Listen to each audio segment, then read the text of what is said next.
Les anges n'ont jamais protégé les univers. Depuis le début, ils manipulent tout. Chaque tournoi. Chaque menace. Chaque transformation que Goku a traversée. Rien de tout ça n'était le fruit du hasard. Et aujourd'hui, Goku vient de découvrir une vérité que même les dieux de la destruction ignorent.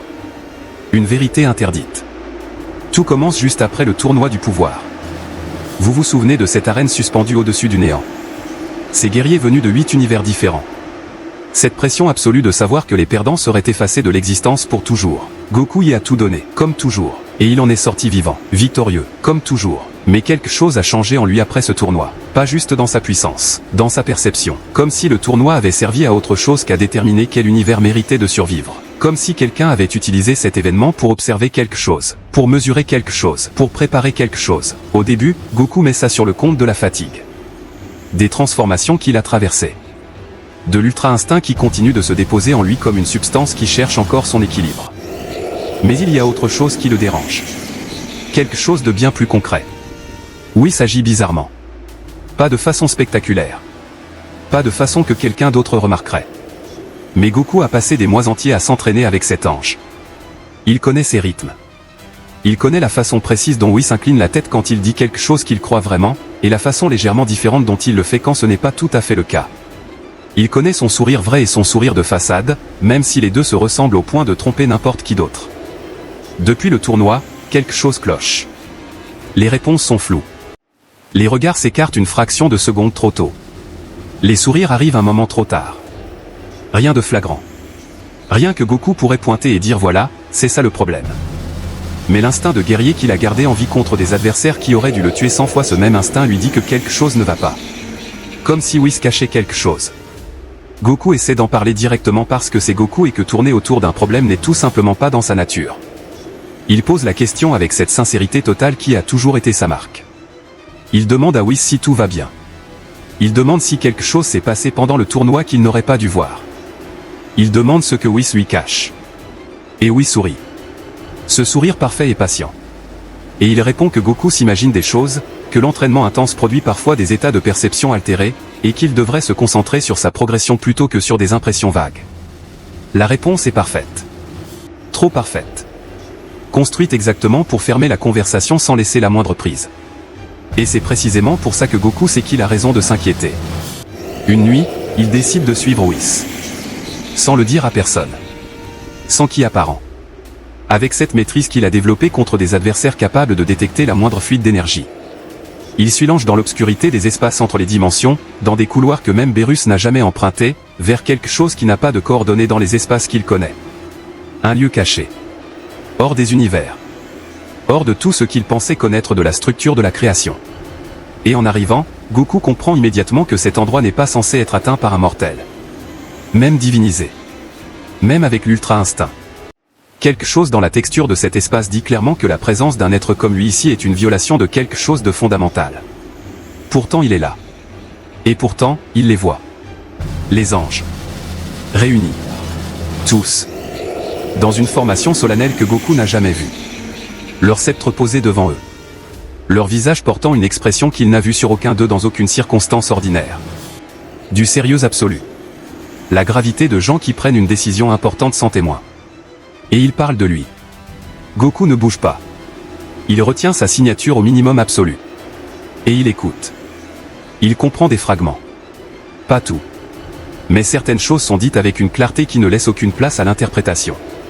Le Saiyan est prêt. Sa transformation approche. Il deviendra l'arme parfaite. Goku reste figé. L'arme parfaite. Ces mots tournent dans sa tête avec une lenteur qui ressemble à de l'irréalité. Parce qu'il a été beaucoup de choses dans sa vie. Un enfant trouvé sur une planète qui n'était pas la sienne. Un guerrier. Un protecteur. Un père. Quelqu'un qui s'est battu pour chaque vie qui méritait d'être sauvée. Mais jamais une arme. Jamais quelque chose qu'on façonne, qu'on oriente, qu'on prépare pour un usage qui n'appartient pas à celui qui est censé la tenir. Une arme contre qui? Il cherche dans les fragments qu'il vient d'entendre. Il essaie de reconstituer le contexte, de trouver la cible, de comprendre quel est l'ennemi dans ce scénario où les anges le voient comme quelque chose à déployer. Mais avant qu'il puisse assembler quoi que ce soit, une présence apparaît derrière lui. Goku n'a pas le temps de réagir. Pas parce qu'il est lent. Parce que cette présence s'est matérialisée avec une précision qui contourne toute défense, toute vigilance, tout ce qu'un guerrier de son niveau aurait normalement le temps de percevoir. Il se retourne. Et oui, c'est là. À quelques centimètres. Les yeux posés sur lui avec une expression que Goku ne lui a jamais vue. Une expression qui efface d'un coup toute la légèreté habituelle, tout le calme performatif, toute la désinvolture soigneusement maintenue depuis des années. Et pour la première fois depuis qu'ils se connaissent, le sourire de Whis disparaît. Pas de colère dans ses traits. Pas de menace évidente dans sa posture. Quelque chose de bien plus difficile à gérer que tout ça. De la gravité pure. Froide. Absolue. Comme quelqu'un qui regarde quelque chose qu'il espérait ne jamais avoir à regarder et qui avait quand même préparé ce moment au cas où. Whis le regarde longtemps sans parler. Et quand il parle, c'est avec une voix si basse qu'elle porte pourtant dans tout cet espace sans écho. Tu n'aurais jamais dû voir ça. Goku ouvre la bouche. Mais il ne dit rien. Parce qu'à ce moment précis son corps commence à réagir d'une façon qu'il ne reconnaît pas. Pas comme lors d'une transformation ordinaire. Pas comme la montée du Super Saiyan ou la charge de l'Ultra Instinct. Quelque chose d'autre. Quelque chose qui remonte de bien plus profond. D'un endroit en lui qu'il n'a jamais atteint dans aucune de ses transformations. D'un endroit qu'il ne savait même pas qui existait. Une énergie inconnue. Plus sombre. Plus violente. Plus dangereuse que tout ce qu'il a jamais produit. Comme si quelque chose de scellé venait de trouver la clé qui pouvait l'ouvrir, et que cette clé c'était la vérité qu'il venait d'entendre.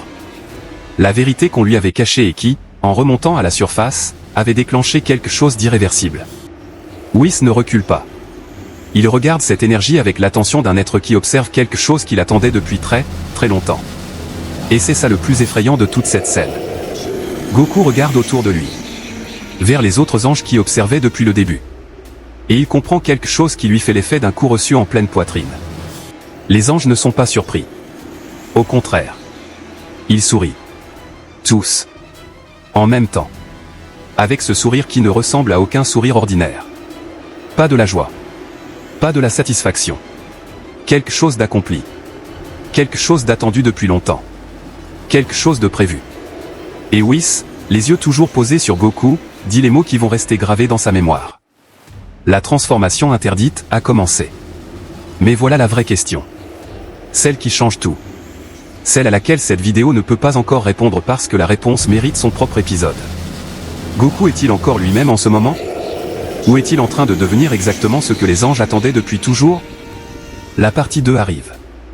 Et je vous promets que ce qu'on va découvrir là-dedans va remettre en question tout ce que vous pensiez savoir sur l'Ultra Instinct, sur les anges, et sur la vraie raison pour laquelle Goku a toujours survécu à l'impossible. Si cette vidéo atteint 100 likes, elle sort cette semaine. Vous savez ce que vous avez à faire.